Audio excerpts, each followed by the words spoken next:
Hi guys, welcome to Hope with Jonathan podcast. And on this podcast, we will share the patient's personal story with battling kidney disease, dialysis, transplant, and more. Guys, we'll also share stories of hope and encouragement for those that are in need of a living kidney donor. We will also advocate for them, a living donor, to step forward to give them the miracle gift of life of transplant. Guys, based upon my personal near-death experience with kidney disease, I started this streaming show called Hope with Jonathan, and also this podcast, Hope with Jonathan Podcast. Guys, if you want to hear more stories like this, please stay tuned.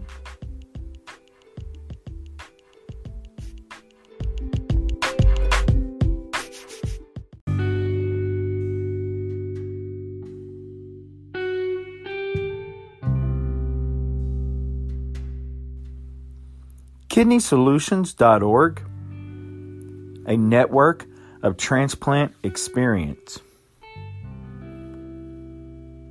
You can find us at Facebook, Instagram, and Twitter. KidneySolutions.org. Kidney transplantation is an excellent option for patients with kidney disease who want to live a life free of dialysis. Kidney Solutions is facilitated by transplant professionals, recipients, and living donors who want to assist patients in finding a living kidney donor and help them and their families through the pre- and post-transplant process. You can contact Kidney Solutions at 830-285-2140.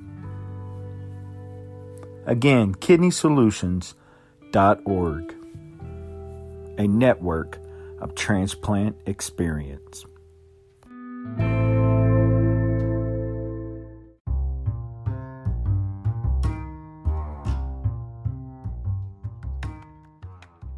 Hey guys, welcome to Hope with Jonathan podcast. Thanks for all the support for the podcast, also for Hope with Jonathan. Definitely appreciate it. If you're interested in helping out and supporting what we're doing with Hope with Jonathan and the Hope with Jonathan podcast, you can definitely do so by clicking on the listener support. Also, you can find us on social media at Facebook, Instagram, Twitter. We're also on YouTube, and you can find us also on TikTok. All you have to do is type in Hope with Jonathan, and you can find Hope with Jonathan podcast. You can find us on almost all platforms, mainly on Spotify and Apple Podcasts. We're on some others, but feel free to find us on any platform that you can.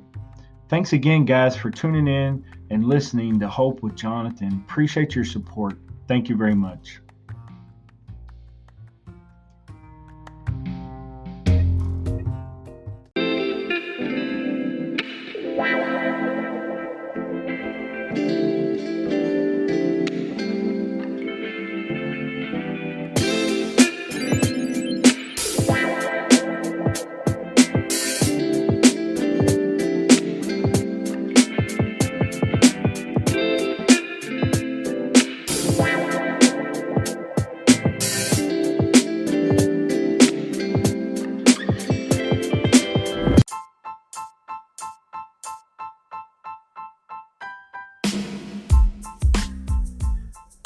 I definitely want to thank Barb Lundberg for coming on Hope with Jonathan as we celebrated her kidney transplant.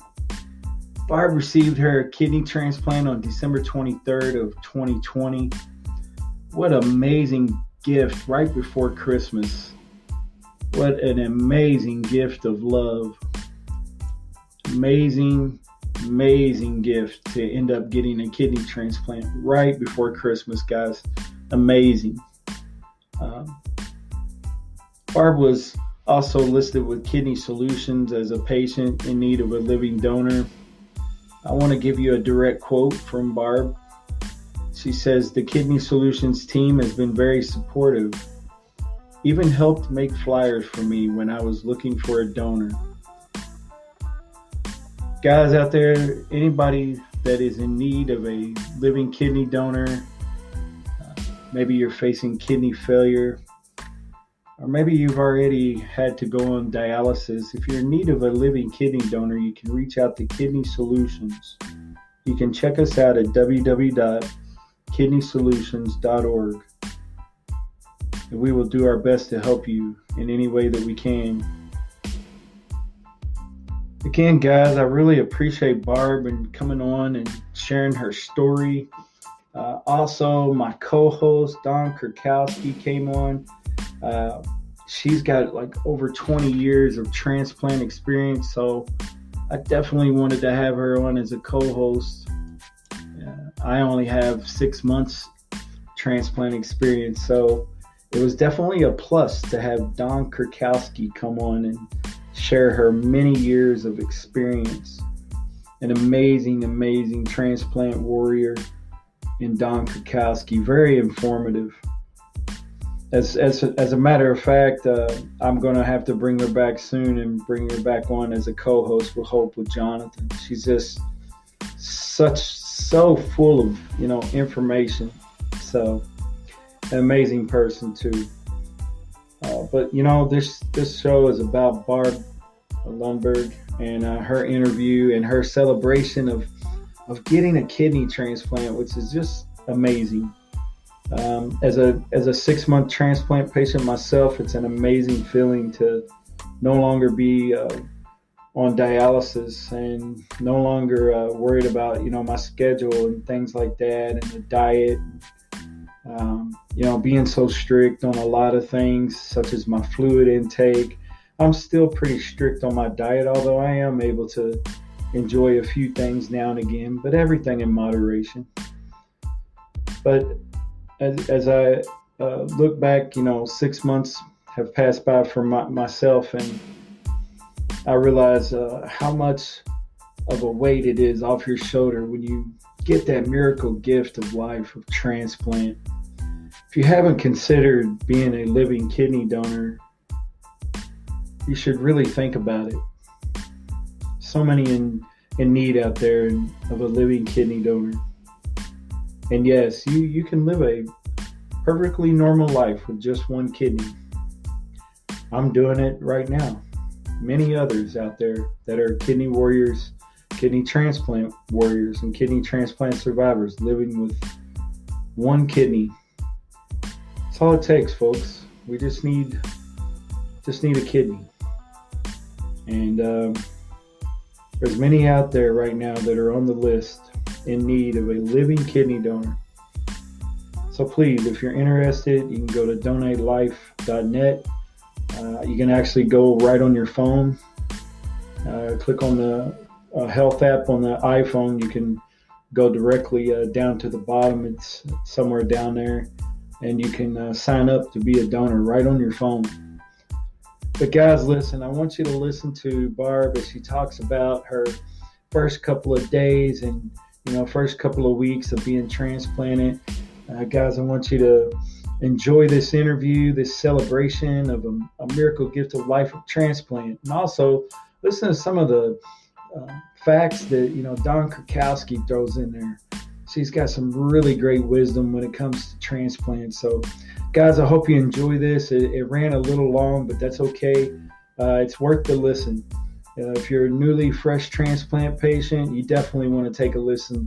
Or maybe you've been a transplant patient for a long time, and maybe you've got some insight on this that unfortunately you won't be able to comment on this because it's a podcast. But hey, you can always reach out to Hope with Jonathan. Again, guys, you can find us Hope with Jonathan. We're on Spotify. We're on Apple Podcasts. And you can find us on YouTube as well as Facebook, Instagram, and Twitter. Listen, I really appreciate all the feedback, love, and support. And guys, really, really, really appreciate everybody watching. This has been an amazing journey for me, doing Hope with Jonathan, doing these interviews. But this one was a little bit different. This was a little bit special. This is more of a celebration. We're not advocating for anybody on this one. We're actually discussing the joy of transplant. So without further ado, I'm going to let you get on into the interview. I hope you guys enjoy this. God bless.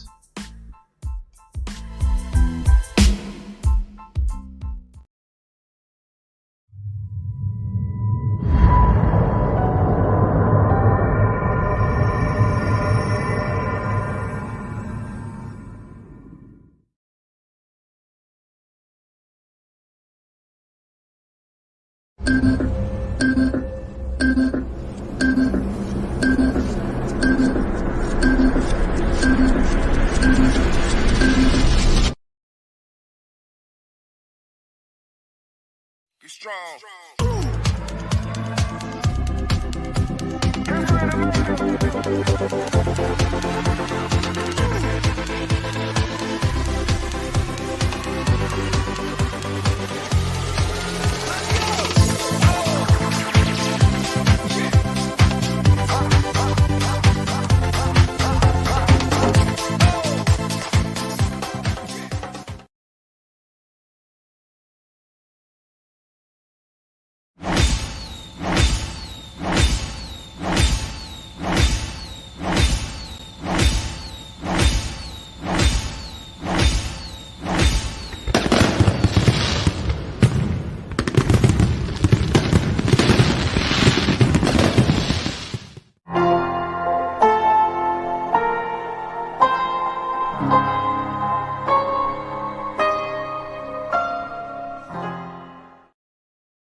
I lost my sound. Hey guys, welcome to Hope with Jonathan. And tonight we have a very special guest tonight, very special co-host as well, Dawn Kirkowski. How are you doing, Dawn Kirkowski? Awesome tonight. How are you? I'm doing well. I definitely appreciate you coming on and being my co-host tonight. Great. I appreciate it very much. Can't wait to share this lady's story. Yes. And tonight, guys, we have a very special guest, Barb Lundberg from, I believe she's from Pennsylvania. And she's got an amazing story, guys. She had a miracle gift of life of transplant. She's doing really well, and she's got a great story. I wanted to bring her on tonight and let her share about, her whole ordeal with the transplant and how she's doing and the whole process. And I know you guys are interested.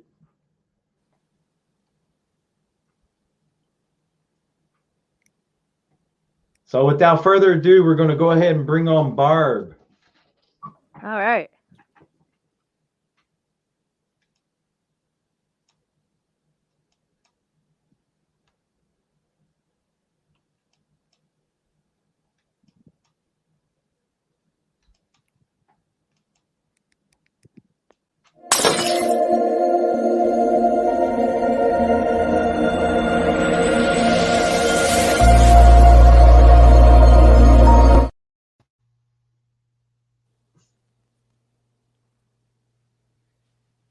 Hello. Hello. Hello, Barb. How are you? I'm really good, Jonathan.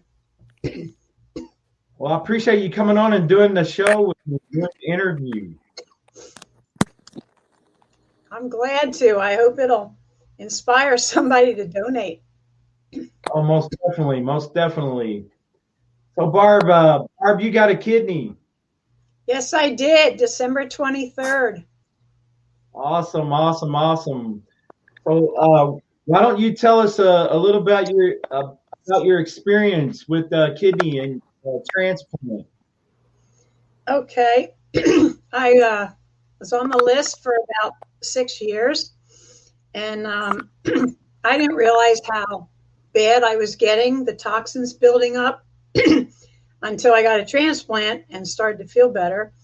So I'd gotten several calls for one, but they weren't really good ones. So I turned them down because I thought I was still feeling all right. And then my GFR started dropping and it went to 10. And I thought, well, this is getting serious. And I was tired all the time. So I got the call for a 30-year-old male who was brain dead from a stroke. And it was a good KDPI, which is a number they use to assess how good the kidney is. So that Tuesday evening, the 22nd, after dinner, we got a call to get in there quick.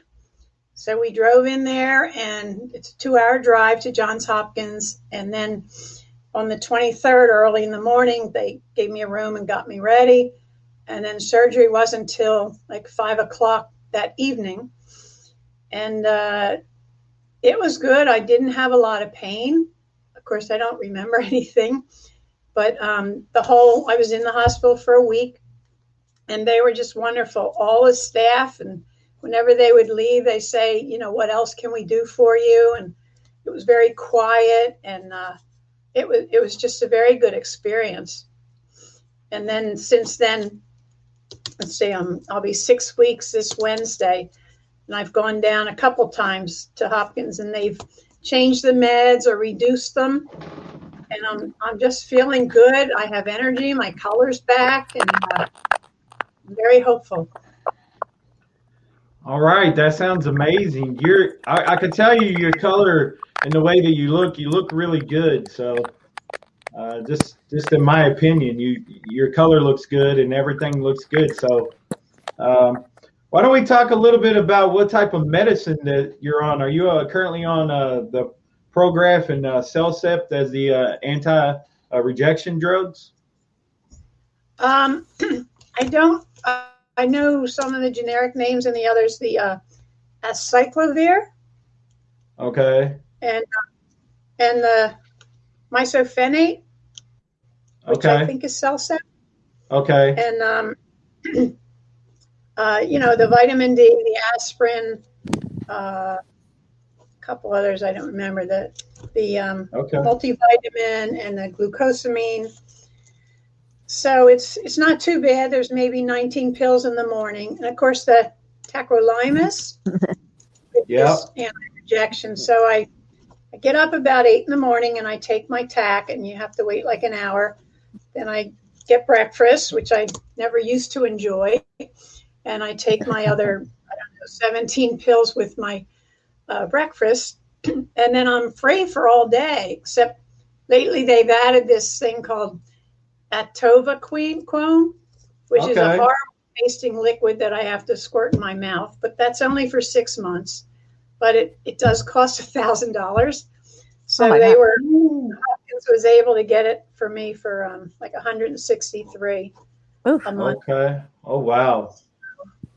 So that's been a big adjustment, all the meds, but I don't have to take anything in the middle of the day. And my swelling's gone down, my drainage is gone down, so it's all good. Well, that sounds amazing. Nice. Sounds amazing. Yeah. My husband's had to be my caregiver, and he doesn't like to cook, so while I was in the hospital, he had to fend for himself. But and then for the first week, he was making simple meals, but he'd bandage me up all the time because I had at the time 2 drains coming out of my belly, draining off the blood and the fluids, and he would change the Band-Aids, and at that time I was producing a lot, so we had to change the Band-Aids quite frequently because they'd get wet. Then I had to try to find some clothes that weren't tight around my belly, and so I pretty much have all that down pat now, and I was able to get a few new clothes. So a good pair of sweatpants, maybe. Well, they cut me around the middle, so I've gone to like umpire dresses, like with a high waist. Okay. And my bathrobe a lot. Okay. All right. So, yeah. You definitely want to be comfortable, especially during the recovery stage. You know, Yeah, but my Yeah. stitches are out and looking good, and That's good. I sometimes pat my little Carl. That's what I call him because it was Christmas time. So instead of Christmas Carol, I call him Carl. And at first, when they Okay. called, I thought they said it was a female, so I was calling her Carol, but it's a male. So I call him Carl, and I really hope I can connect with the family in a few more months and that they'll write back. Yeah. So we'll It's see. kind of like on their own time, Yeah. and it depends on when they wish to and if they wish to. And it's just another miracle if you find out that they do contact you, through the organization you got the transplant, because it starts out being somewhat anonymous. Yeah. Yeah. Hey, Barbara, where exactly did you get your transplant at? At Johns Hopkins in Baltimore. Okay. Okay. Yeah, I believe right now they're doing the COVID study on the vaccine shot. I've heard Yeah. that. Yeah. Yes. So hopefully we get a lot of good data. While we're discussing that, have you been offered the COVID vaccine? No, and I understand it shouldn't be for at least 3 months after you've been transplanted. That's right. And I also understood there's not been a lot of research on solid organs. Nope. But then I hear a lot of people who've been transplanted who are getting it. Yeah. But I got it. I started it. Did you? Jonathan got it. Yeah. Yeah, I got it only as one. well. Yeah. I'm kind of mixed about it because it sounds like you still get sick from it, and they're not really saying what it does except sort of keep you good for a few months. Yeah. I didn't have any side effects. Now I think it's going to be a case by case basis with it. Of course, we don't have a whole lot of data on it, so but we will. And John Hopkins is going to, with this study they're doing, it's going to bring forth some good data. So, we definitely want to find out if it's going to build antibodies against this, virus. So. Yeah. The other thing is we're all different, and just like all of our anti-rejection meds are different, because all three of us are on different meds, I can see, to a certain degree. So I tell people, this is my best advice, is every human body is different no matter what you read or research. So some of the research you need to take with a grain of salt, because each individual person is going to be different by age, how long they had their transplant, what meds they're currently on, and just your own immune system is different than everybody else's, depending upon what you may or may not have built immunity to. So, do it with caution, trust your transplant team, and talk to your doctors before making a decision. And that's what I tell everybody, because I did have side effects from the first shot. So I'm looking forward to getting the second shot, and they say that might be worse. But you know what? It was mild flu symptoms, and I had COVID. COVID was worse than the flu symptoms from the shot. I'll take the shot. Hey, amen. Amen to that. Because nobody wants to get on a ventilator. I've been there and done that. That's not too fun. No fun. I wasn't on it with COVID, luckily, though. I thank God for that. I got blessed by that.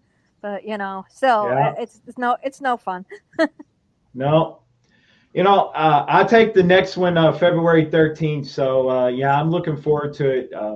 My transplant center reached out to me by text, and then I think it was on a Saturday. And then by Monday, they had called me and scheduled the appointment. And then I went in the following Saturday. So within a week, I was vaccinated, and then, it's been 2 weeks. So I'm Nice. still doing really well. Like I said, I haven't experienced just some minor soreness in the upper arm, some tenderness, but like I said, it's case by case basis. Talk to your doctor when you do get it about see if you can take Tylenol before it. One of the other transplant persons who's an excellent resource on here and manager of Transplant Journeys, Jen Benson, great resource to reach out to. She mentioned to me about taking Tylenol before it and during the day that you do get the shot, because it does help to relieve some of the pain. Now, I had really bad pain in my arm the first day. It was more than sore. But again, everybody's different. Right. Have a cold compress. Don't do anything strenuous. But hey, we all survived transplants and dialysis. We can get through this too. Oh, no doubt. No doubt about it. That's what I figure, We all been through a lot already, I'm sure. So now that she brought up dialysis, Barb, did you ever face dialysis? Was you on dialysis, and how long has how do you feel if you are off of dialysis? Well, thankfully, I never did dialysis, Okay, but I do have a fistula that's working quite well. I've had it for 3 years now, okay, um, which Wow. I think is a really long time. But I think at the time my nephrologist thought it was more imminent than it was. So that of course needs maintenance. So I think every 6 months you have to go in, and then he thought there was stenosis or something, so he had to use a little dye to go in, which can hurt the kidneys. So I put that off, and then I got that, and I think in a way it unclogged whatever was there because it's really strong now. right. But I have this thing on my left arm, so I can't get blood labs drawn there. So my right arm gets used quite a lot. But yeah, I didn't have to do dialysis. I have a friend who does it, and it just sounds so horrible. It's so time consuming, and you can get infiltrated and bruised, and it's Oh yeah. cold there. And I really feel for the people on it. Yeah, Oh I did it yeah. for 3 years, but I did peritoneal 2.5. Um, so neither was fun, but what could you do? I'm glad for you though that you didn't have to go through it though, because Yeah, can be a lot of issues. So you got blessed twice by not having to go and do it. I know. My Oh nephrologist kept saying he wants me to get a preemptive transplant, and I'm a little stubborn. And I kept saying, well, I feel fine, and my GFR is going down so slowly. I'm thinking, hey, I could go down to 7 or something. And I yeah, didn't realize how bad I was, that the toxins were really building up and I was really tired. So yeah. a good one came through and we took it. What was your kidney disease? It was from lithium. It's a med I took for 38 years to manage bipolar. Ah, yeah. And Okay. back then they didn't really keep track. They didn't really realize the side effects. So apparently a lot of people have kidney disease from that. Hmm. The one day when I was in the hospital, the doctor had just done 4 transplants Wow. on 4 people who had it from lithium. Yes, Wow. I'm a mental health professional. I know about lithium. I've been a serious mental health about 13 years now, so I get it and I Oh, understand bipolar disorder. Yeah. good. Anytime you want to talk, if you need to, you can reach out, Facebook me or something. I'm Oh, glad that good. you brought that up because my sister is currently, I believe, on lithium as well. So um, Yeah, that's probably something that I need to discuss with my mom and maybe see if there's another alternative for there her. are other medications, but a lot of Yeah. people have been on it so long and it has been effective. But you Yeah. could talk to the doctors about changing to something else depending upon how long that she's been on it. Yeah. But yeah, it's a Yeah. lot more common than we think. And bipolar is actually a lot more common than we think as well. Yeah. Yeah. I think I was on it so long, that was part of it. And back then I wasn't married. I didn't have good insurance. So I had sort of popped around to a lot of different doctors so that there Hmm. wasn't a lot of continuity. But Yeah. I'm in a bipolar support group too, and I try to warn all of them about lithium. And Oh when I yeah. was on it, it helped me get through college, but it's kind of like I was living in a bubble. It sort of desensitizes you and you just sort of exist, but I was able to get some things done. Yeah, those mental health meds, it's like just like our kidney meds really. Great for one thing and have a lot of side effects that need to be Mm-hmm. monitored thoroughly via blood work.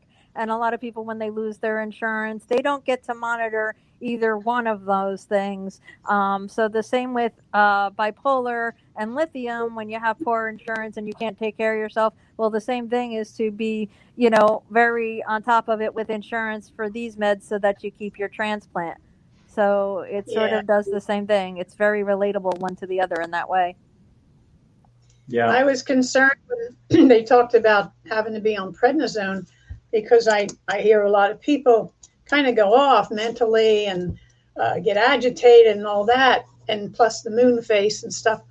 But I was on 10 in the hospital, and I'm on 5 now, and I don't feel any of that. So I'm thankful You for can that. manage 5. You can manage 5. I've been on 5 for 20 years, maybe plus, because I was on it before that to try to stabilize my kidney function when I was on dialysis.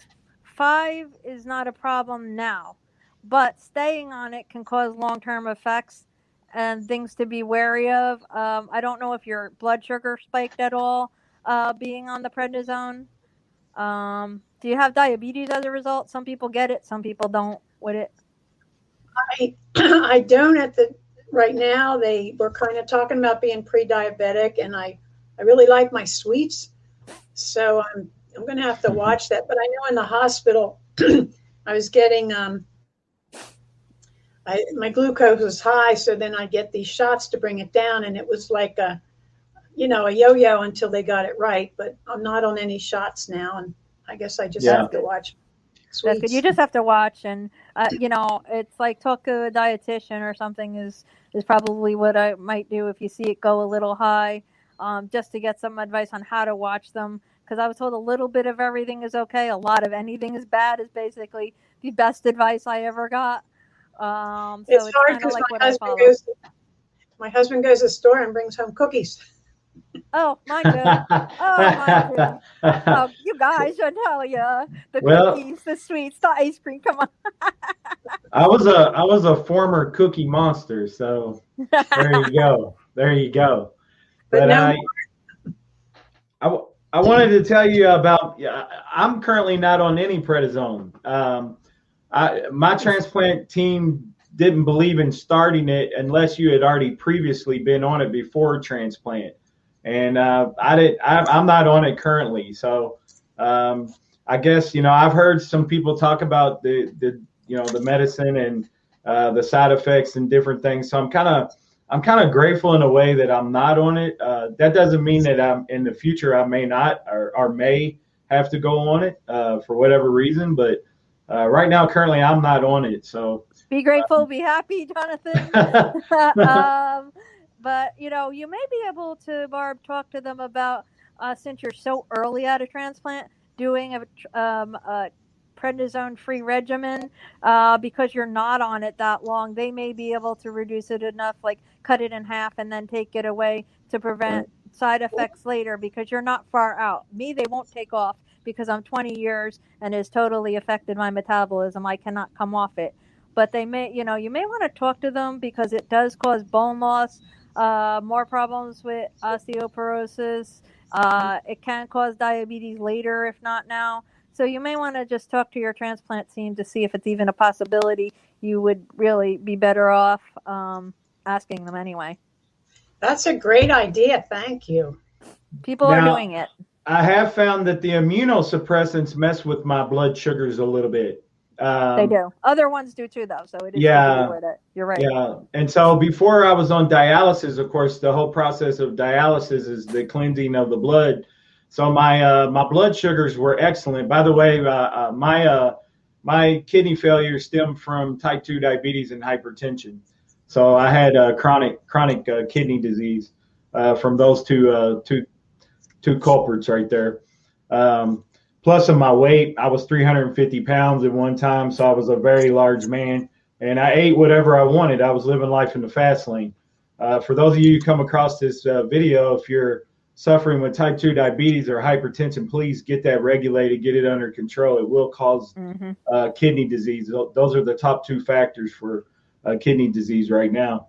But anyway, as soon as I got the kidney, the dietitian came in and he told me, he said, I don't want you to be totally alarmed, but he says, don't be shocked if you go right back into being, a major diabetic because of the way that the sugars store in your body when you have a working kidney. And sure enough, when I got home, my sugars went from like 100 every time to like 200. And, and I was like, and I was only taking like half of a glipizide, which is, another med. I refuse to take metformin because of just the side effects. But anyway, they had to increase some medications to help me, get my sugars regulated after transplant. And I'm doing really well with diet, exercise, and my medicine regimen. I'm doing really well. So, but it was kind of it was a shock factor for me in a way because on dialysis, man, I was doing really well. My A1C was like a 4.5, which was like excellent. And but as soon as I got the transplant, but the trade-off for that, is it's definitely the transplant one. I mean, Oh yeah. Yeah, I would have chose the transplant any day with the side Yeah. effects, even the med regimen, the side effects, anything to get you off of dialysis. But Barb, I'm so happy for you that you got to avert dialysis and got a preemptive transplant. That's awesome. That's Not amazing. a lot of people do, actually.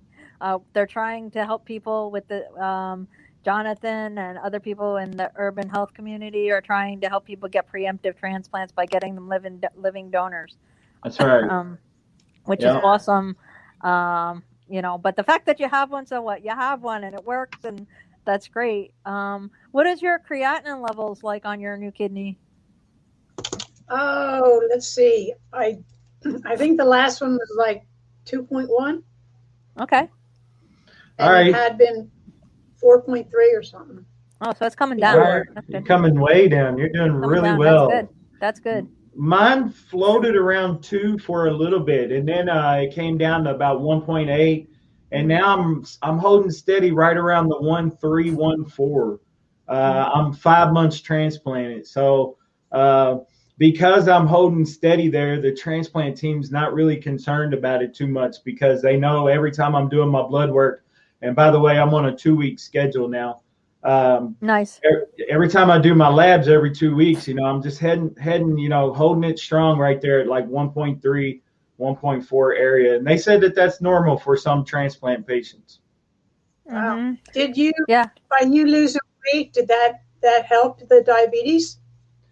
Oh, drastically. My whole life has changed. I went from a 3XL to an XL. So I'm living a whole different life. Congratulations. I started doing this, though, before I got the transplant. When I was doing home hemo with Next Stage, I was getting more treatment. So the toxins didn't have time to really build up in my body. Plus, I was following the renal diet really closely. I was really watching my potassium, my phosphorus. I was eating a lot of fresh vegetables and eating a lot of eggs. As a matter of fact, right now, I can't really stand to even look at eggs or smell of eggs because I ate them for like 13 months of eggs. So, because the dialysis dietitian was like, eggs, which I will say they really mean the egg whites. The egg whites are more healthier than just, with the egg yolk. But I figured, hey, I was going to live a little bit, and I always ate the egg yolk. I had given up so much already, right? I give up cheese and dairy and peanut butter and no more bean burritos and tomatoes. So hoagies. Oh God. Yeah. So I'd given up so much. I was like, I'll splurge with the egg yolk. So, but I'm doing a lot better. Good. So you never had to give yourself shots for that? No, I was never on shots. I was on metformin and glipizide, and then I got off of the metformin and went completely on the glipizide. And I was only on like half of a tablet. So I was taking like a 5 milligram tablet and cutting it in half. So I was taking like 2.5 milligram. But now I'm on actually three glipizide a day, so one per meal.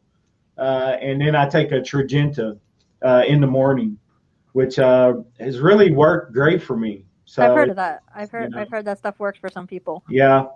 Yeah, I'm not so lucky. I have 4 shots of insulin a day, and I got the shock of having the diabetes post-transplant because of all the medication, because of the prednisone, the Neoral I'm on, which is also called cyclosporin, and sirolimus, and I still have it now. But you know what? Again, the trade-off. I'll take it. I take good care of myself, and I eat pretty good. I'm a little lacking in the exercise department, but I'm not, Yes. but you know what, especially now with COVID, couldn't really get out and do what I really wanted to do.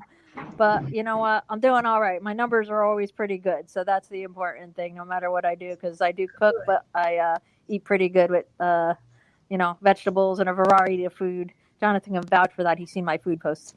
Wow. I'm ready to get on a plane and come visit you because I'm like, man, some of the stuff she cooks, look, I can smell it through the Facebook page. Yeah, I'm living on a lot of chicken. Chicken is my go-to, and other things I can enjoy that I didn't, in the renal diet I couldn't, like tomatoey stuff and potatoes. But there's a way to, like I make potato salad, you leach it twice, soak it in water, and then you can cook it. So there's ways to enjoy food. My man Kent Bressler with KidneySolutions.org, he always told me everything in moderation, Jonathan. Mm-hmm. So I stuck with that, and I've stuck with that since I've been, post-transplant. So, I'm enjoying a few other things now that, I'm able to actually enjoy because I got a transplant, but, within reason. Right. I'm not eating the whole pizza, but I may enjoy a slice of pizza, That's it. And I may enjoy a cookie now and again, but I don't need a whole sleeve of cookies. You have to moderate and have self-control. It's a very hard thing to do, and I know that that's hard to do. Not much for me, but my husband's always like, you want some cookies, you want some ice cream. Here, I bought some so you can try some. But you know what? Sometimes I go in a cookie box, I get one cookie. Seriously, I know, because I know what my blood sugar is going to do and how I will feel. That's what I think. How am I going to feel if I eat 10 cookies? And I realize I ain't going to feel too good afterwards. So maybe I'll have one cookie if I do. But that's hard. That's hard. I want to acknowledge people out there. That's hard. Most definitely. How about chocolate? Hey, Barb. So if you don't mind me asking you and talking to you about Kidney Solutions for a little while, can you talk a little bit about how you were involved with Kidney Solutions and, what they did for you and things like that? Oh, they were great. I just recently stumbled on them. I forget how, but on Facebook, and connected with Kent Bressler. And he's a wealth of knowledge, and he was so supportive. And he made up flyers, that I need a kidney, and did a little bio on me and a picture, and laminated some, and then he sent me like 50, and all for free. And I was just really struck by that. So I started to put a few out in the stores and whatnot, and I was kind of running out of ideas where to put them. And then shortly thereafter, I got the transplant. But he hosts every Monday night I guess you call it a podcast, a Zoom, with a lot of the people in this community. And it's so helpful. There's just a wealth of knowledge and support and care from all of them. So he's really good. One of his favorite sayings seems to be, stay in your own lane, which it's good to remember. You're not like anybody else. You're your own body, or your own personality. So just do what you do for yourself and don't go comparing. And that's been helpful. Yeah, Kidney Solutions, I was listed with them as well. And, they, Kent Bressler, Kidney Solutions were awesome for me. They had an amazing, campaign and program that they do, and helping so many patients that are in need for a living donor. And one of their specialty is trying to help people that are preemptive, such as you, Barb. And then also they'll help any kidney patient. If you're on dialysis and you're in need of a living donor, they'll help you as well. But one of the things that they are trying to push is to help as many as we can before they even get to dialysis. And we want to try to help people. There's no reason to stick around and just wait for your kidney to fail completely and you get into stage 5 and need a kidney. You should start talking to some people, try to, advocate for yourself, right away. I mean, as soon as they tell you that you're eligible to, be on the transplant list. You need to, start talking to people. Don't sit around and wait. I try to encourage people right away. I found out, by emergency about my situation. My story is a little bit different than everyone else's, but, for the ones that actually were going to the doctor and being good patients and staying up to date with their nephrologist and all that, sometimes the nephrologist will push you toward dialysis, and they really don't push you toward transplant right away. They want to try to push you toward dialysis, and we need to start talking more about organ transplantation and people being donors and advocating for yourself a living donor before you even have to face dialysis, because dialysis is terrible. I mean, it's a terrible way to have to live. It is a way to survive with kidney disease, and it keeps you alive, but it's not for the faint of heart. It's not an easy lifestyle. No, it isn't. I had these shirts made up. There was a company that helped make them for free, and I'd wear them some. I'd ask my husband to wear them, but we didn't get a lot of response from that. And I mostly, when it was appropriate, I'd let people know that I need one. And I had several people that I met through Facebook. One of them tested, and she was all gung-ho, and then they found out she had kidney stones, so she couldn't do it. Yeah. And then a bunch of others say, oh, yeah, we're interested, we'll test, and they don't follow through. Mm-hmm. And then my sister tried, and she got all the way to the end, and then they said, oh, you have heart problems, so you won't qualify. And you do what you can, but you definitely have to be an advocate for yourself.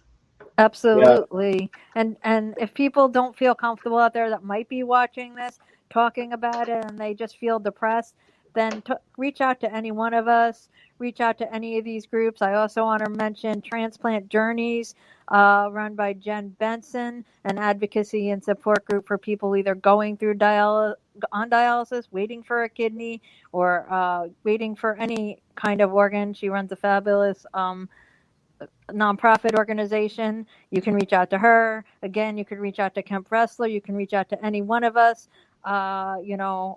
Anybody through Urban Health, they have great groups and information. There's a whole lot of resources. Talk to any one of us if you're scared. Reach out if you have mental health issues that keep you from talking about transplant, because it's very easy to get depressed, even if you don't have any previous mental health problems.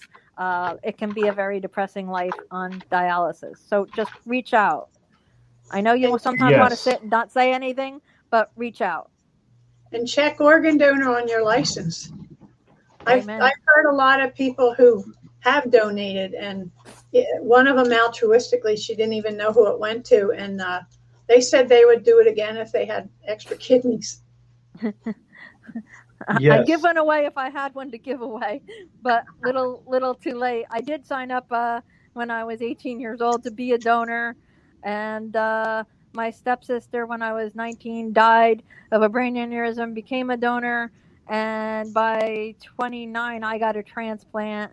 I'll be 50 this year, so you never know. Yeah.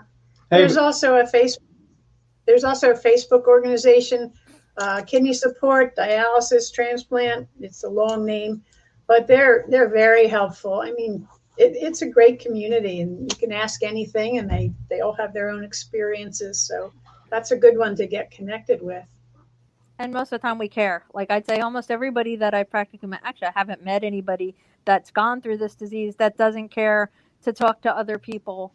I did not have internet support very much. Oh no, I had really bad what they call AOL, which was a very slow internet service for anybody that might remember that. I remember years ago, and that was about it, and some messenger stuff that was very, very slow. Was about my support groups, but I went to in-person support groups, which were very invaluable. And so one way or the other, no matter how you get your support, get your support. It's invaluable. Yeah. Support is a major factor in this. You do not want to face all this alone or by yourself. It's a major factor. And having a good caregiver, whoever it might be, if it's your husband or a friend, somebody, that's critical. Oh, for sure. And Barb, why don't you tell everyone about the call that you got and how it made you feel, and when you got the call for transplant?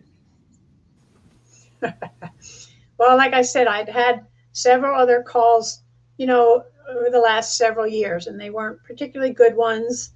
Mm-hmm. Prior to Johns Hopkins, I was with another hospital, Hershey Med, that's a lot closer. But through interacting with them, I didn't feel that good being with them. So somebody had suggested Johns Hopkins, so I looked up all that and did all the tests and got listed. And so I'd gotten several other calls, but they weren't particularly good, and I still felt okay, so I turned them down.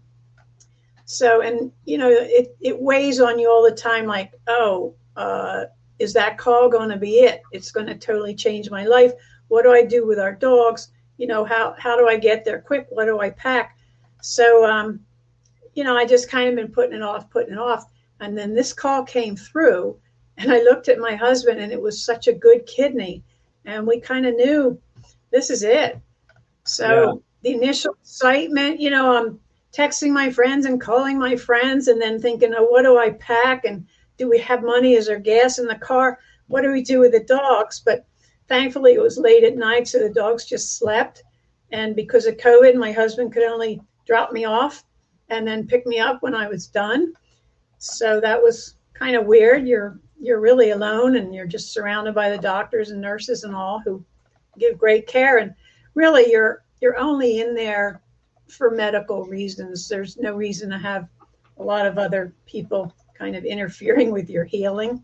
Right. So we were quite excited, and then going down, I'm still texting everybody, and then surgery is supposed to be a certain time, so I'm texting them all, please pray at this time, and then it kept being delayed, so I'd write, oh, it was delayed, and finally it happened, and then afterwards everybody's calling my husband, what happened, how is she, and he doesn't like the phone, so it was, you got to have a plan about all that. Yeah. Oh, most definitely.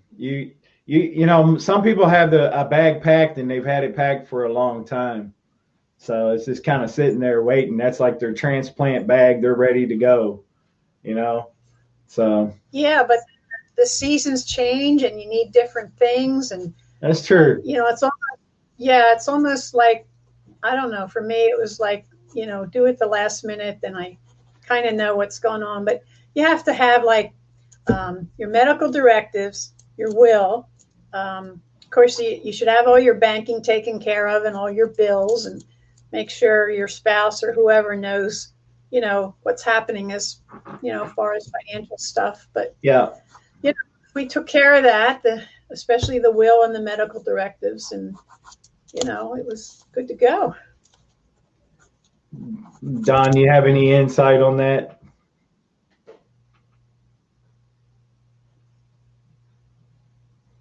Don's having a little bit of technical difficulties, but that's okay.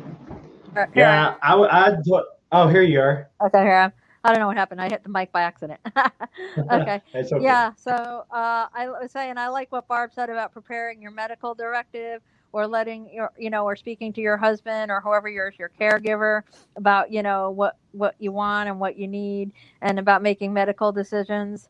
That's very important, especially at this time during COVID, where they're not letting people into the hospitals. It's so important that people know what you want, and to once again advocate for yourself, but let somebody else important know what you want in case something does happen to you, because they can't go in and be there with you. So it's so important to do that. So I think that's great information to be prepared. You know what? If you bring in your clothes, if you don't bring in your clothes, even if they don't let somebody in the room, somebody can technically drop off your clothes, but you need to have those medical things and your financial things, in order in case something happens. The most important stuff. Oh, most definitely. Most definitely. Yeah. Hey guys, we've had a lot of people watching. We've had some good comments. Jen Benson, hello, Jen Benson. Hi, Jen. Thanks for watching. Gene Syme, Kyle Hawkridge with Kidney Warrior merch. Wills Porter, what's up, Wills Porter? Alexis Garcia, hello. How are you doing? I appreciate you watching. And Linda Demby. Linda, what's going on? You know I love you, Linda. She's part of the Kidney Solutions clan, so Nice. I love Linda. She's great. She comes on the support group, and she's part of our group. So she's a great inspiration to our group. And so we're believing for you, Linda. We pray that you're going to get your gift of life soon. Hope you get it soon. Really. Yeah. Oh, she's asking what should you pack, Barb? Well, the most important thing is a extra long phone cell charger cord. Oh yeah, great. That's a great idea. That's a great idea. And, Okay. some other things are step-in slippers. You don't really need clothes because you're going to live in the gowns that they give you. But I also brought a lightweight bathrobe because it's just nicer to have some of your own stuff. And sometimes to have some kind of face or hand lotion because it can get dry in there. But really, you don't need much. It'd be nice to have loose-fitting clothes to come home in. My feet were so swollen coming home. I had to come out of the hospital barefoot. Oh yeah. Bring an extra pair of slippers and a size that's too big is what I would say, because your feet may be swollen for a little while. So bring your size if you want to, your regular ones, and get yourself or borrow a pair of extra large slippers. Because let me tell you, I lived in those. I borrowed them from my stepmother at the time. Her feet were way bigger than mine, but they fit me at the time. Yeah. You guys are going to laugh at this, but I got my transplant in San Antonio, Texas. It was in the heat of the summer in August. And I showed up at transplant in a pair of shorts and a T-shirt. And I think in a Walmart bag, I had a pair of clean underwear, another pair of shorts, and another shirt. And that was it. That's how I showed up. And like she said, though, like Barb said, you're pretty much living in the gown, so you're not going to be changing clothes every day. You just need something comfortable to put on when you're getting ready to go home. That I would say that's the most important. Articles of clothing is something more. I would say with an elastic waistband. Definitely. You don't want anything tight or restricted. Some comfortable shoes, comfortable shirt. You may even want to buy something that's not so form-fitting, something kind of baggy. Wear your baggy clothes. Yeah. Wear your indoor hanging around the house clothes that are baggy and you don't want anybody to see. Yeah, wear those clothes because they'll fit after transplant. Yeah. For a little bit, and they'll be nice and loose. It's okay. Yeah, it's nice. You don't really need underwear for a few weeks. That's it. Yeah. Somebody had said to get granny pants because they're extra big. Somebody had given me a really nice, small, warm, cuddly blanket from Blanky Graham, and that's my go-to. I mean, I'd have it on the bed, and I even use it a lot here. It's just really nice to bring in a small blanket, and sometimes your own pillow's good. But one thing I'm glad I brought was my electric toothbrush, because otherwise they give you that little brush and the little, toothpaste. Yeah. It doesn't really do much. I always bring my own toothbrush to go to the hospitals and, a few creature comforts. I like my own pillow because, the pillows are not great. And I bring my own box of Kleenex and sometimes a roll of toilet paper because their stuff is like cardboard, just in case those medications make me run to the bathroom. But hey, that's my thing. Everybody's got their thing. But yeah, if you need to bring a few toiletries or personal things, you know what? Go ahead and do it. Nobody's going to, say nothing if you do. Don't worry about how you look coming out of the hospital. God, you just were transplanted. You know what? You look fabulous afterwards because you know what? You just got the gift of life. Some people worry, what should I wear? What should I bring? Don't worry about all of that. You just got the greatest damn gift in the world. Excuse my French. Yeah, that's okay. Yeah, it's not a fashion show. You're just going in and getting your kidney, your miracle gift. You're getting your life back. Exactly. And you can fix yourself up in the next couple of weeks, which you'll be doing a lot of recuperating when you get home. So you're not going to be going anywhere, especially during the COVID anyway. Yeah. So You unless can you, practice your new looks at home, yeah, and maybe you do give yourself a makeover if you want one while you're home recovering, because you know what? Now you're a new you. Now you're a brand new, fabulous you. there you go. That's So when true. this is over, you go do that. Yeah, I did do a lot of sleeping when I came home, and that's There part you of the go. healing and Oh trying to yeah, get up and walk and trying to get together, just walk around the block. But that was that was a little difficult. But oh yeah, and people Oh would yeah, say people would say, "Look, go easy on yourself. You just had major surgery." absolutely. And I'm thinking, I guess I minimized it, but to me, it's like, okay, you go in the hospital for something else, but this was major. I mean, it's altered my body. I've got another body part in me. It's so I yeah, kind of accepted I need a little more time and I have to be patient and go yes. slow. Yeah. Yeah, go Yeah. slow, take your time because prior to getting the transplant, I was walking like 3 miles a day. And when I got out of transplant and I got home the first week, I thought, I think I might try to go for a walk. And I could barely walk down to the garbage can. I live in an apartment complex. So I got down to the garbage can, which was probably, I don't know, maybe 100 feet from my apartment. And I got down there and I realized, I said, you know what? I'm not going to make it on this walk. I got to go back. And I went back to the house. And that happened to me a couple of times. I couldn't even walk even a quarter of a mile or a half a mile for at least a couple of weeks. But Slow but now that surely, you'll get there. yeah, You'll but get there. now that I'm 5 months post, I'm back to where I was at. So I can, That's great. I got my energy back and plus, so I'm doing really well. So it'll get there. Just give it It'll time, get like you there. said. Be You, patient.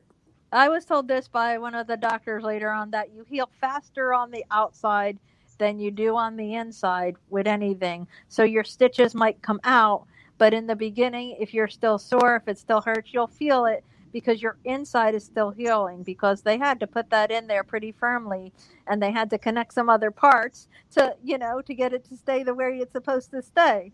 So if you think about it, those parts are still healing. The muscle is still healing. The tissue Yeah, is still healing. You might not be able to see it, and it's going to look fabulous. Shortly after you get the stitches out, it's going to heal all nice. But you got to give yourself time, because the inside is still healing, and that made the most sense for me. We don't heal from the outside in; we heal from the inside out. So that's why they say That's be good. slow. That's a good point. There's a couple videos I posted on my page about kidney operation, and there's a few with a real life kidney, and they go in with the I don't know what they're called. They pull apart the muscle. They make like a deep pocket, and Yeah. then they put the kidney in there, and then they attach the urethra, the artery, the other thing, and if it works right away and starts squirting urine, that's great. Then they sew you all up, and there's like multiple layers that they have to cut through and then stitch, Yeah. and Think it's like about that. yep. fascinating. It's It's amazing. It's absolutely amazing that they oh can yeah, do that for all of us, no matter where we got our kidneys from, yeah, living or deceased. It's absolutely amazing, the science that it takes to do that. So when you think about that, yes, it hurts. And I saw somebody post, "It's sad because I'm a walker." It's not, because you may be much more improved after a yeah, transplant. So it's not so sad. It's a temporary setback, but not you know but it's not the yeah, end of the world, and it's okay. And also, if during your transplant at any point, either one of you experience any kind of thing that you say, oh, well, this is a setback, or I got sick, you have to remember that because of the transplant, you might be immune suppressed, and it's okay. It doesn't mean there'll be permanent damage. It doesn't mean your kidneys damaged. It means follow up with your transplant team, be proactive, because sometimes as transplant patients, we get setbacks or we get sick, and we may not get better as faster. It is not the end. We have to be proactive. We just have to do what we need to do to get better. And I say it because both of you are a lot newer on that than I am. And it's just, you know what? It's okay. If creatinine jumps a little, you talk to your doctor. Again, not the end of things. It jumps for different reasons. It jumps if yeah, you get a fever. It jumps if you get under stress. It jumps for some people, especially men, if they're exercising a lot. So don't yeah, be totally scared if your creatinine jumps. Talk to your doctor, because you may not have anything wrong with your kidney whatsoever. And if there is, you talk to them when you're worried, and they can see how the problem could be corrected. Because today, a lot of problems, if caught early, can be corrected or at least treated to either slow Yep. or not have the not have the process continue. So Yep. be proactive. Don't worry so much. I know that's easier said than done, but that's what I want to say to new people with a Yep. transplant. Yeah, sometimes it's medicine related too, so they Yeah, may that have to too. make a med adjustment. Yeah, So so Or how much water you're drinking. that's true that too. too. Hydration, hydration. Dehydration will definitely cause it. So there are so many reasons that can cause it. That's why people get very worried. Oh, is my kidney failing? That's not the number one reason your creatinine spikes. I've had mine go up and go down and go up and go down. Yep. So, and I'm still here to talk about it, and my kidney's still okay. So, Yep. just want to put that out there. I Well, was hey, concerned. I was concerned about, well, just isolating from people for like 3 to 6 months and not going in stores. I I think I understood that you're like extra immune suppressed the first several months, and then you kind of get into your groove and you're better. Is that kind of true? Pretty much. yeah. I mean, everything has to kind of get regulated, you know. When you come low, So when your Yeah. medication gets lowered, you get more immunity back. It's because you're on the highest levels of immune suppression at the time when you first get released, so you're more yeah, liable Yeah. to pick up things, and that's why people are also on medications to prevent certain kind of infections yeah, and things like that. Jonathan was on a few things that they say, well, you'll come off in 6 months or 3 months. A lot of those are yeah, just to prevent infections because yeah, you're still a little more I guess fragile to it. But when you come off those, then you'll know. So going out 4, 5, 6 months, that then you'll know. Especially right now with the COVID, it's a good thing to be very Yeah. yeah, yeah. But I was on the antivirals. I'm only on one now, but they gave me the antivirals, and so are you on any antivirals? Uh, I'm on anti-infection and anti-rejection, but I'm Yeah, kind of still getting familiar with my meds. I know what they look like, and I know how to fill my pills, yeah, but it's kind of yeah. all new, fancy names and stuff. Well, I don't know if you're currently using one, but the way that I got organized was I have a box, I have a plastic tub for my meds, and then I use a pill organizer, and that's what keeps me straight. Because without that, especially at the first, now I can kind of look at the pill and I know what it is, and I've gotten familiar with it. But beforehand, when we first got home, I was completely lost. Even after all the education, I was like, what's this pill? I take this when. A great tool for me has been my cell phone and setting my immune suppressants to a schedule regimen with my cell phone. The alarm goes off. I know exactly when to take my medicine. And I got the pill organizer that I set down. I'll be doing it later tonight. I sit Yeah, down every Sunday night. I go through and organize all my me meds, too. and I get them done for the week, and that way I don't have to sit there and take them out of the bottles and all that. But Yeah, you I know, my made. I took pictures of the pills and I had them printed at a photo place and made my own flashcards initially and put them on the wall so I knew what the heck these things were. And then That's good. as my meds change frequently, I printed out what I take and what it's for. I'd make 2 copies, one for me and one for when I talk with Hopkins to take it there. And of yeah, course, That's that good. changes like weekly, so I just keep it updated and keep it with me. I keep one in my computer, and then I update it, and then I reprint after I update things if something changed. I've been doing that for years. I always say yep, keep a list in case you need to go to the ER. It's very beneficial, especially if somebody else has to take you to the ER and you're unable to speak for any reason for yourself. Keeping a list of your meds, even on paper, yes, the old-fashioned way, does help because that person may not be able to access your phone, or your phone may die, or who knows with technology. So I keep one in my wallet or in my refrigerator, and it did save my life once when my husband had to take me to the ER and they needed my meds. He was able to hand them the list. So yeah. good advice for everybody. Well, hey, Barb, I definitely appreciate you coming on and doing the show. I wish you all the best love and prayers that, everything continues to go good. I'm really happy for you. And I think it's amazing that you were, come on and do the interview with Hope with Jonathan. And I definitely appreciate my co-host, Dawn Kirkowski. She's definitely informative, got a lot of experience with transplant. So I wanted to bring her on tonight as a special co-host. And this is pretty much going to conclude our show. I want to ask you one more question in closing is, how do you feel that this kidney, what do you think the benefits are of you receiving the kidney transplant? Whoa, more energy, a lot more hope. I don't have it hanging over me like, when am I going to get the call? Just a lot. Plus, it's opened up a whole new avenue for me because I want to advocate for other people. And now, as I'm going through it, I understand it more.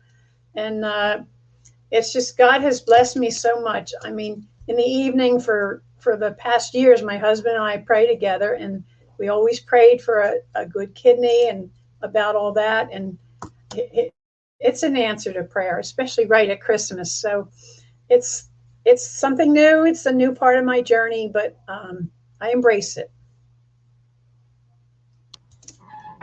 Well, I don't know what happened to Dawn. I guess we lost her, but it's okay. I really appreciate her coming on and co-hosting. Dawn's a wealth of knowledge, so I really appreciate it. And I appreciate you doing the interview. Like I said, we wish you nothing but a positive, a great experience with transplant, and many prayers that everything continues to go well for you. I'm really happy for you, and it's been a major blessing to be involved and be able to interview you here on Hope with Jonathan. So thank you. Thank you. And guys, this has been another episode with Hope with Jonathan. We appreciate you tuning in and joining us. Look for more interviews with Hope with Jonathan. We have many other interviews coming up. But we definitely appreciate all of our supporters and all the feedback. Again, this has been another episode with Hope with Jonathan. Appreciate my co-host, Dawn Kirkowski, and our special guest, Barb. And guys, for any more information, if you want to keep up with what Barb's doing, down on the ticker below, Barb Got a Kidney on Facebook. She has her own Facebook page that she was using. And Dawn's coming back in, so we'll bring her back on. And so, hey, Dawn. Hi, sorry, lost you for a second. That's okay. That's not a problem. We were just about ready to close out the show. Anything you want to say or add? Well, first I want to say congratulations again to Barb, and I'm so happy for you that you got your transplant. And if you like, please keep in touch with any of us, with Jonathan, with myself through via Facebook or anything. We'll be glad to continue to be supportive. And I think that it's awesome. And I want to say one of the big things is continue to advocate for yourself, continue to be proactive. And if you have to, even if you get a doctor that says, hey, do this, how your body's feeling. So if there's some treatment or something that they tell you to do in the future, you look at it, do your own research, be proactive. And it's okay to question treatment. It's okay to question your treatment providers, because how your body's feeling, so that you can get the right treatment. They may be your medical providers, and I'm not saying to go against, their instructions, not at all, but definitely it's okay to ask them questions and be assertive about things. I found that has helped me over the course of over 20 years with renal disease, that it is okay to question your providers and be assertive, because you are important, and you want to do everything you can for the life of this kidney and yourself. I'm just so thrilled to be part of it. James Myers was the initial one who got my page started.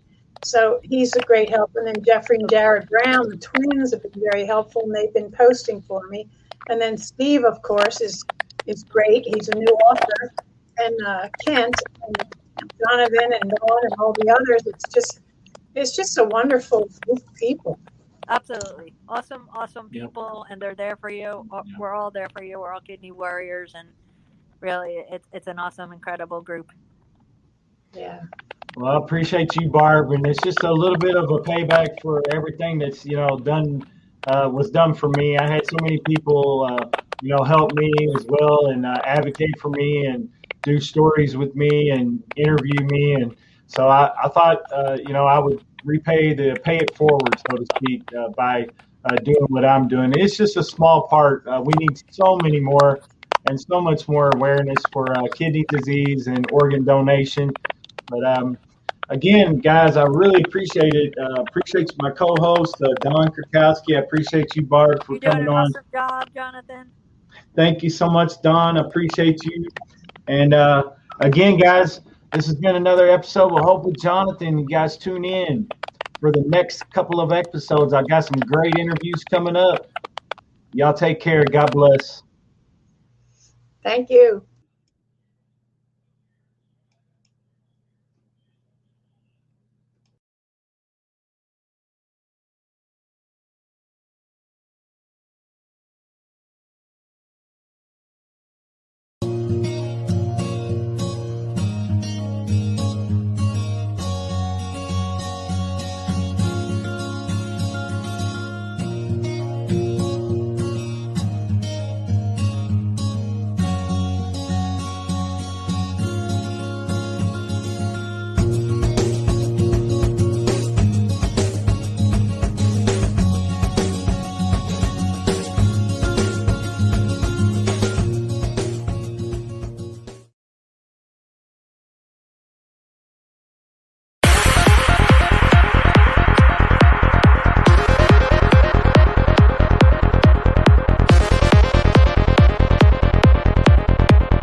Hey guys, I really appreciate you tuning in to Hope with Jonathan podcast. I hope you guys enjoyed Barb Lundberg's celebration of her miracle gift of life of kidney transplant. I hope that you found this podcast interesting and intriguing, and I hope that it served you well. I hope that you learned something from it. I really appreciate Dawn Kirkowski coming on and giving us a whole load of just different aspects of transplant and things that she's personally experienced. Again, guys, I really appreciate everyone's love, feedback, and support. I want you guys to please stay safe out there and take care of yourself. Also, you can reach out to us at Hope with Jonathan. Hope with Jonathan's on Facebook, Instagram, Twitter, TikTok, YouTube. You can find us pretty much anywhere. And Hope with Jonathan podcast is on Spotify and Apple Podcasts. Again, guys, I really appreciate you sticking around. If you stuck around to the end, I really appreciate it. I know this one ran a little bit long, but we had a special interview plus a co-host, so sometimes these run a little bit longer. I'm not going to keep you much longer. Please stay tuned with Hope with Jonathan. We got some really great projects ahead.